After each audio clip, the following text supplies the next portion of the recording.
හොඳ කරන කට්ටිය නරක කරන දෙකක් තියෙන හොඳ නරක කියලා.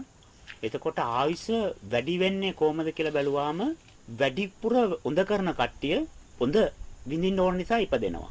වැඩිපුර නරක කරන්න ඕන කට්ටිය නරක විඳින්න ඕන නිසා ඒ කට්ටියත් ඉපදෙනවා.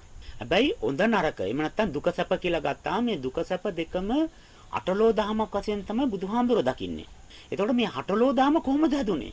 මේ පෘථිවිය කොහොමද ඇදිලා තින්නේ කියලා බැලුවාම පඨවි ආපෝ තේජෝ වායෝ සතර මා භූත.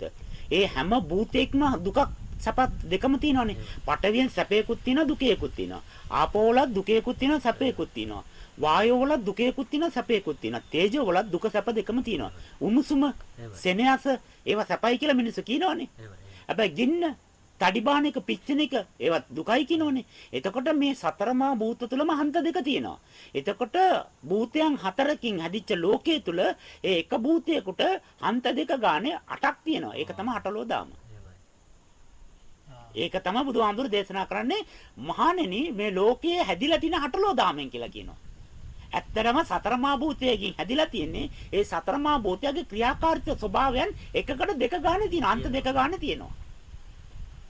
ඒ අන්ත දෙක ගානේ තියෙනකොට 8ක් හැදෙනවා. ඒ අටලෝ දාමෙන් නිදහස් වෙන්න තමයි බුදුහාමුදුරුවෝ අර ධර්මයේ දේශනා කරන්නේ. දුක සැප කියන්නේ අටලෝ දාමෙන් දෙකක්. එහෙම නැතුව එකෙන් ඉපදීම නවත්තන්න බෑ. ඒ අන්ත දෙකෙන් නිදහස් වුණාම යට ඉපදීමක් නැති වෙනවා. මොනවා සම්බන්ධද? ඒ අන්තයට සාපේක්ෂව අනිත් අන්තෙන් ඉපදෙනවා යා. දුකෙන් සැපෙන් නිදහස් වුණාම දුකෙන් සැපෙන් ඉපදෙන්නේ නැහැ. ලාභ වලින් ඉපදෙනවා යා. ඒකෙන් කර්මය දෙනවනේ ඒකෙන් ඉපදෙනවා යා. ඒකෙන් ඉපදීම නැවතුවාම ඒකෙන් ඉපදෙන්නේ නැහැ. නිന്ദා ප්‍රශංසා වලින් ඉපදෙනවා යා. කොහෙන් හරි අටලෝ දාම එක භූතයකින් ඉපදෙනවා යා.